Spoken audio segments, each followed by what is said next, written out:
This is a basic FPV drone available on various e-commerce websites for around $500. With some do-it-yourself modifications, it can be transformed into a dangerous weapon. First, the drone must be stripped down to reduce its weight. What remains is a lightweight carbon fiber frame with a motherboard underneath. The 4 powerful motors and propellers are powered by a battery mounted on top, along with an antenna. Finally, a warhead is required. This RPG, costing between $100 to $500, can be secured underneath using cable ties, turning this civilian drone into a military-grade weapon. When added together, the cost can exceed $1,000 each. In contrast, a tank which costs $4.5 million can also be destroyed while being protected with this famous upgraded cage. While it may seem simple, you must consider the back-end support required, from this long-range UAVs to FPV drones on the front line. More details all in the video ahead. Let's take a closer look at how to make this FPV or first-person view drone. First, we have the carbon fiber frame, which provides a lightweight yet strong structure. The frame is designed to withstand the stresses of high-speed flight and collisions. Next, you'll notice the 4 propellers, each connected to its corresponding motor. These propellers are strategically designed with opposite angles to ensure smooth and balanced flight. This counter-rotation helps the drone maintain stability and agility during flight. All of this advanced technology requires a central processor, or what can be considered the brain of the drone. This role is played by the thin motherboard placed here. As you can see, these are not covered, which helps in reducing weight. It manages all the flight operations, processes data from sensors, and translates commands from the remote control into action. Moving to the back of the drone, we find the cables that connect the motherboard to the power supply, which is provided by the battery. The battery is one of the heaviest components of the drone due to its energy density. Depending on its size and capacity, the battery can power the drone for anywhere between 20 to 30 minutes. Next, let's move to the propellers and motors also need power and precise instructions to function correctly. They are connected through a series of cables located here. Both supply power and transmit control signals from the flight controller. These cables are exposed to minimize weight, ensuring the drone remains as light and efficient as possible. At the front of the drone, you'll find a camera that is connected to both the motherboard and the radio receiver, allowing it to transmit live video footage back to the pilot. This SEV enables the pilot to see exactly where the drone is flying in real time, providing crucial visual information for navigation and target acquisition. However, modern warfare has introduced new challenges. For instance, Russian forces are increasingly utilizing electronic warfare systems. These systems work by jamming the radio signals between the drone and its pilot, effectively disrupting communication and control. When this happens, the pilot loses the ability to see and control the drone, which can lead to mission failure. To counter these tactics, the Ukrainians have developed an effective solution, deploying an additional drone to act as a signal enhancer. This secondary drone strengthens the connection between the primary drone and the pilot, ensuring a stable link even in the presence of electronic interference. By boosting the signal, this method helps to neutralize the impact of the enemy's electronic warfare units. With this enhanced connection, the pilot regains control and can continue to maneuver the drone toward its designated target, maintaining operational effectiveness despite the enemy's attempts to jam communications. Finally, we have the warhead located here at the bottom. This particular weapon is an RPG, or in full-form rocket-propelled grenade. If we take a closer look inside, we can find the piezoelectric trigger.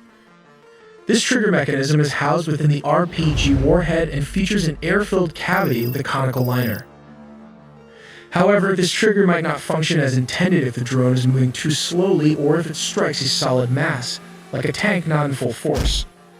In such cases, the piezoelectric trigger may fail to activate. To address this, an additional trigger mechanism has been installed at the front of the warhead to ensure it detonates on impact either manually by the operator. Let's examine this warhead more closely. At the front, you'll find the piezoelectric trigger. The piezoelectric trigger is a device that generates a voltage when subjected to deformation, exploiting the piezoelectric effect. Its purpose is to measure changes in pressure, acceleration, temperature, strain, or force by converting these changes into an electrical charge. Just behind it, there is an air-filled cavity and a conical liner. This explosive is intentionally inverted, and this configuration is designed to create a high-velocity jet of heat. This jet is meant to penetrate lightly armored vehicles or in some cases can even damage a main battle tank. Once the booster propels the rocket out of the tube, the fins on the rocket open up to stabilize its flight path for its intended target. Remember the warhead or grenade we talked about earlier? This is how it works. It first hits the piezoelectric trigger, which activates the detonator. The warhead, along with this conical liner, converges to create a jet of steel and heat ready to penetrate a steel armor plate or vehicle. The drone can also be equipped with different types of ammunition. One option is the shotgun effect, where the blast scatters shrapnel over a wide area, increasing the chances of hitting enemy soldiers. This mechanism can be manually triggered by the operator, allowing for greater control and creating a more significant impact on the battlefield. Not all drones are capable of destroying tanks, but there is a specific strategy we can explore to address this challenge. Tanks have several weak spots, with the most vulnerable being the top section or the hatch. This area has much thinner armor compared to the rest of the tank and can be easily penetrated. Another weak point is the engine section, also if struck from the top. Targeting this area can disable the tank on the battlefield, leaving it vulnerable to follow-up attacks by another FPV drone. However, what happens if the tank is equipped with a cage or has been upgraded with makeshift armor, like this do-it-yourself cage tank here? There is a solution to counter this. In such cases, 2 or 3 drones would be launched. The first drone is tasked with disabling or punching a hole through the cage, while the second accompanying drone can then strike and either damage or destroy the tank effectively. This seemingly simple, low-budget setup is more complicated than it appears at the back end. We are now at the front line. Here we see a Russian T-80 tank positioned right beside Russian trenches well dug for cover. Just 1 or 2 kilometers further back lies the Ukrainian trench. Moving 2 to 5 kilometers away from the front line, we find these short-range drones, also known as FPV, stationed here. Further back, we reach the long-range drone headquarters, and finally, we arrive at the brigade headquarters. Let's take a look at how this system operates. In Step 1, at around 25 kilometers from the front line, a communication drone will ascend to about 2,500 meters.